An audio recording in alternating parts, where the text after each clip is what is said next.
Exacto. El diputado Millet nació en el Hortón. Usted corríjame en aquellas cosas que tengo mal, ¿eh?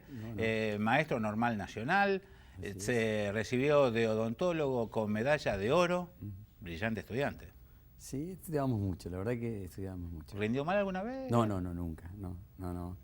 Teníamos una pelea entre 2 o 3 a ver quién llegaba a la medalla de oro y no podías rendir mal nunca ni podías tener menos de bueno. Así que hasta la última materia peleamos con una compañera, me acuerdo. Peleamos en el buen sentido de la palabra, ¿no? Sí. Pero sí, la verdad que yo siempre digo, si bien el paso por la facultad son 5 años, a uno es como que le quedan tantos recuerdos que parece que fuera toda una vida y el resto un poquitito, ¿no? Así que sí, es muy linda la experiencia de la facultad, muy linda. ¿Y qué promedio, doctor? Bueno, en aquel entonces se ponía aprobado, bueno, distinguido, sobresaliente. Ajá. Sin números. Sin número. Tenías que tener superior a sobresaliente, o sea que estuvieras entre sobresaliente y distinguido, que eso era el promedio que terminó quedando. ¿Y la última materia cuál fue?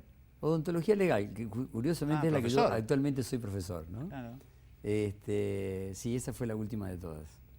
¿Y el apellido Millet? Yo busqué y hay 3 o 4 orígenes. No está bien claro, porque fue una época de convulsión en el cual se encuentran los primeros orígenes. Algunos dicen que es francés, otros dicen que es catalán, otros de la Comunidad Valenciana y algunos de las Islas Canarias. No, el origen de mi apellido es catalán. Mi abuelo era de la provincia de Lérida, en Cataluña. De todas maneras, en la década de los 60 era más lindo si fuera francés, porque estaba más de moda. Claro. Pero efectivamente era catalán. Ahora los catalanes no estamos tan mal, pero...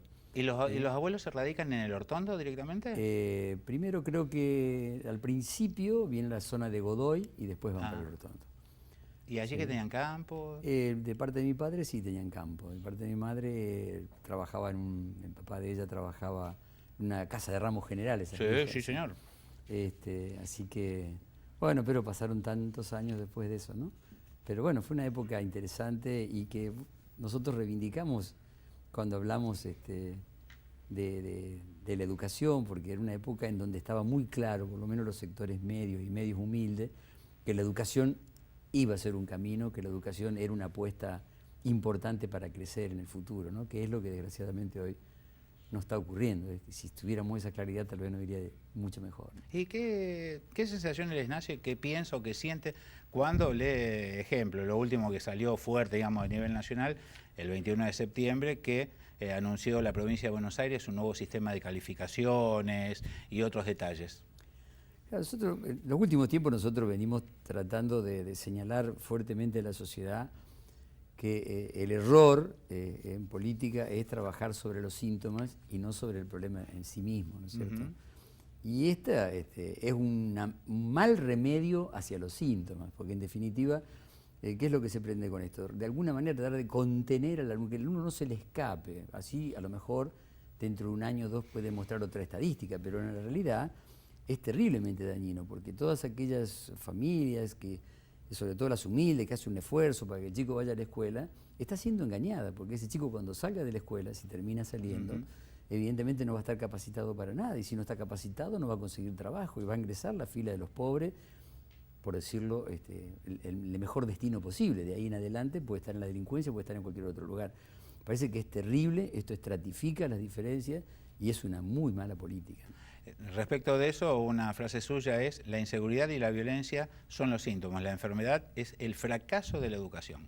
¿Así tan contundente? Yo lo veo así, y a veces me gusta plantear las cosas con contundencia porque estamos tan abarrotados de información durante todo el tiempo que a veces si te decía algo que no es del todo claro, automáticamente lo abandonamos. Yo digo, nosotros hoy nos preocupa ¿qué? La violencia, nos preocupa el problema de tránsito, el maltrato, la contaminación ambiental, de trabajo infantil, todas estas cosas tienen que ver con la educación. Si la educación hubiera dado resultado, obviamente no serían los grandes problemas que tiene la sociedad. Pero doctor, usted ha sido decano de odontología, 2 veces rector, el primer rector electo democráticamente, más allá que para la época hay muchas críticas hacia usted, a su forma de manejo como rector, me refiero.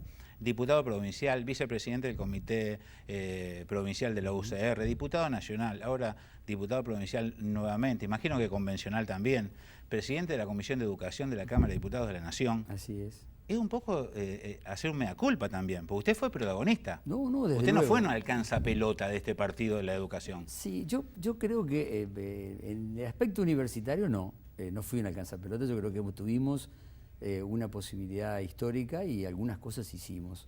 En el tema político yo creo que sí que fui una alcanzapelotas. Porque aparte, yo creo que esto también es una reflexión que se tiene que hacer ante la sociedad. A ver. Nosotros tenemos, yo diría, una cultura autoritaria.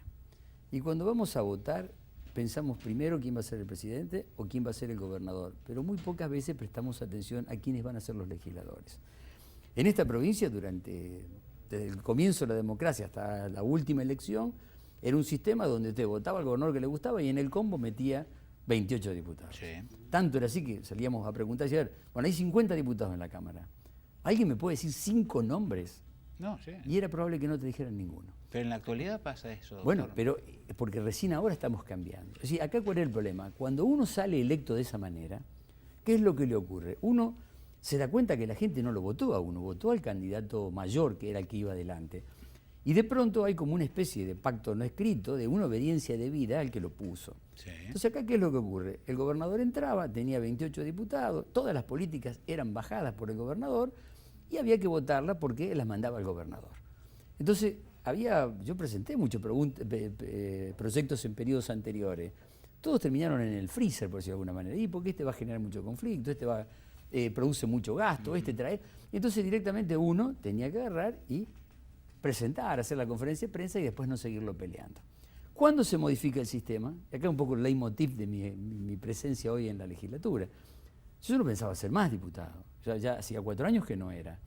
Pero cuando se modifica, y yo veo la posibilidad de ir sin ningún gobernador, sin deberle nada a nadie, si salía con mis pocos votitos, me sentaba en la Cámara con mi pensamiento, y decidí desde ahí que quería representar a un determinado sector de la sociedad, particularmente aquellos que habían apostado a la educación, sectores medios vinculados a la educación. Porque por otro lado pienso que son los que no tienen representantes. Por eso en aquel entonces decíamos, los grandes sectores económicos, a través de los lobbies que hacen, y porque bancan campañas y demás, terminan teniendo políticas específicas que dictan desde el Ejecutivo. Los sectores más humildes, que ya no tienen nada que perder, a través de los cortes de calle, a través de las gomas, consiguen los planes sociales. Pero la clase media, ¿quién la representa? ¿Cuáles son las políticas que se están dictando hoy por hoy en las legislaturas para la clase media? Obviamente, una central, entendíamos que era la educación. Y ahí, más allá de estas cuestiones que vos decías, que algunos piensan que uno hizo una buena gestión, otros que mala, lo cierto era que nuestra experiencia estaba toda en la educación y creíamos que estábamos en condiciones de hacer un aporte en esa materia, no en cualquier materia. Porque otra cosa que tiene la Cámara, un legislador legisla sobre todo. Legisla sobre economía, sobre medicina. ¿Qué somos? Opinólogos. Y estamos regulando la vida de profesiones o de gente que ni siquiera conocemos. Esto hay que modificarlo y de hecho yo creo que el sistema empieza a posibilitarlo. Creo que tienen que aparecer representaciones específicas y hay que tomar compromiso con los temas. Yo tomé compromiso con la educación y desde el primer día que estoy trabajando en ese tema y tratando de trabajar como cotidianamente se hace, con el diario de ayer, entonces veo si un chico hizo tal cosa, presento un proyectito para esto, para aquello, una bequita. No. Dijimos, hagamos un proyecto de investigación, que es un poco lo que hicimos, y tratemos de hacer una propuesta de fondo como para ver si resolvemos de una vez por todas el tema educativo, por lo menos lo ponemos arriba de la vía para ver si dentro de 17 o 20 años estamos mejor, ¿no? Doctor, de los últimos rectores y vicerrectores, algunos por amistad ya que compartieron aulas en la UNR conmigo, coinciden, difícilmente lo hagan para no agraviar o molestar a nadie, difícilmente lo hagan público en una nota, pero sí coinciden que a la universidad llegan chicos con muy mala formación de secundario. ¿Ocurría lo mismo cuando usted estaba al frente de la UNR? Sí, y yo diría que hasta cierto punto la masa que entró estaba en peores condiciones. ¿Por qué? Porque veníamos de la salida de la dictadura. Sí. ¿En peores que la Ley Federal de Educación? Bueno, no digo, estoy hablando en términos de que entró muchísima gente en esa oportunidad, que hacía muchos años que había terminado de estudiar. Porque como estaba la dictadura no se habían animado a venir a estudiar. Y de Claro. pronto la democracia le produjo como una sensación de que, bueno, ahora todo se puede y se puede estudiar. Y vino gente que hacía 5, 6, 7 años que había terminado y que no había hecho más nada. Entonces, de pronto, si vos recordás, la matrícula explotó. Nosotros que quintuplicamos, duplicamos números, después los números se mantuvieron estables. Yo rendí ingresos. Bueno, eras anterior, digamos. Sí. Claro. Pero digo, lo cierto es que el sistema, nosotros venimos chequeando que el sistema se viene deteriorando progresivamente cada vez más de los últimos 30 o 40 años.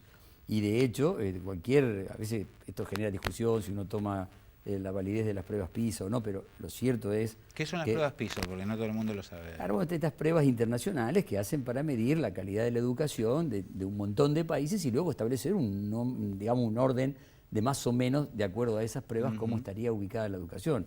Nosotros estamos en un lugar de terror, diría yo, siendo que no debiera de ser así, porque si bien hoy discutíamos fuera de cámara esta cosa que uno tiene tendencia a caer de que todo tiempo pasado fue mejor, Sí. lo cierto es que nosotros en Argentina tuvimos una educación de excelencia, que fue la que posibilitó muchas de las cosas que hizo este país, sobre todo que hayamos tenido 3 premios Nobel, incluso un premio Nobel primero que en cualquier otro país de Latinoamérica, incluso primero antes que España. Sí. Es decir, esto no es producto de la casualidad, era un modelo educativo que obviamente en manos de la sociedad a través de los consejos nacionales, después con la reforma del 18, después con las escuelas técnicas de la década del 40, era un modelo de la sociedad, para la sociedad, que realmente estaba pensando en un futuro cierto que valoraba la educación y el conocimiento, ¿no? Incluso en la escuela que usted fue, escuela normal, ya casi Sí. no quedan. Y sí, sí, porque yo fui de los últimos que se recibió a los 5 años, como era antes. Claro. O sea, ahora después se alargaron, pero el alargar no significa que mejoró la calidad. No, es decir, obviamente.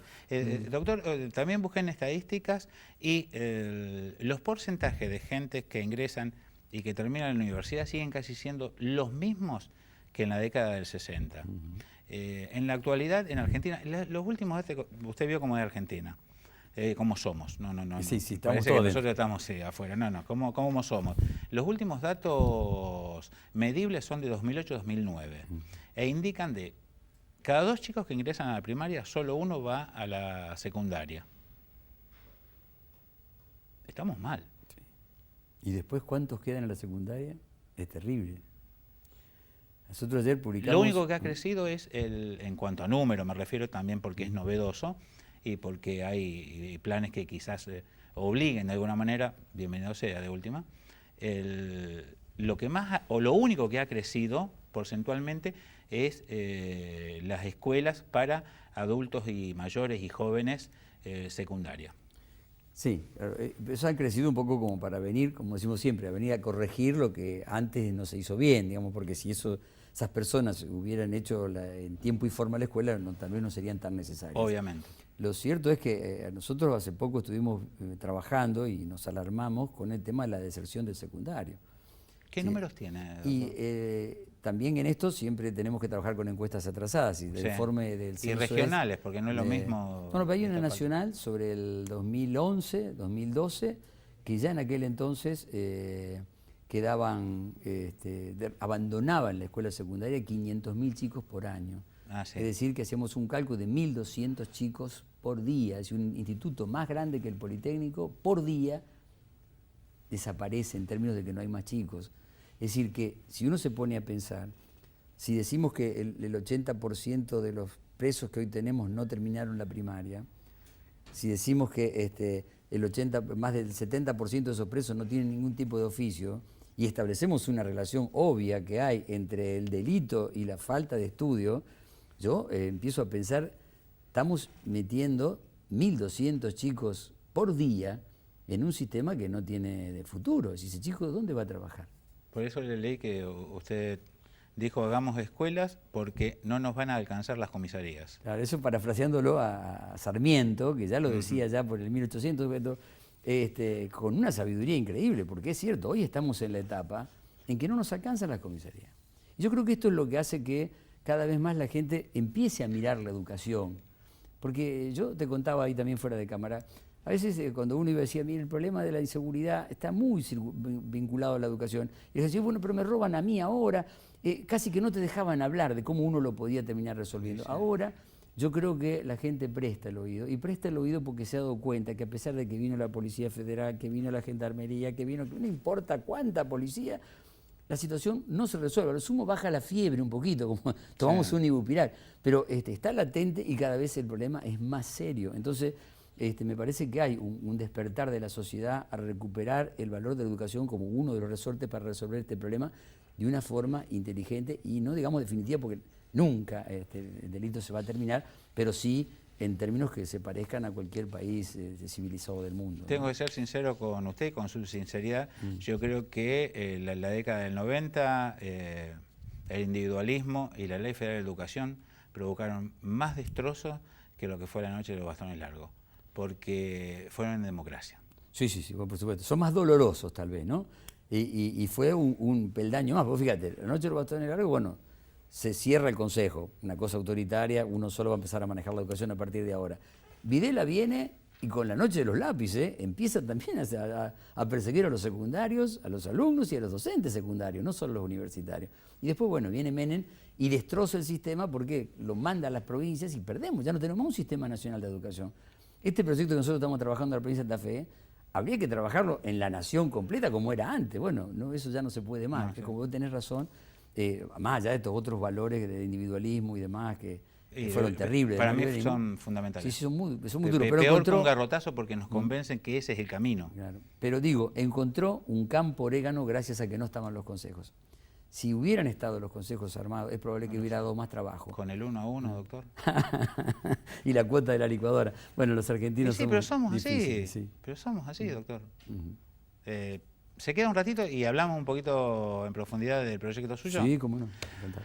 Primera pausa, ya volvemos con el actual diputado provincial, es rector de la UNR, odontólogo, en estas horas es el Día del Odontólogo, maestro normal nacional, el doctor Juan Carlos Millet.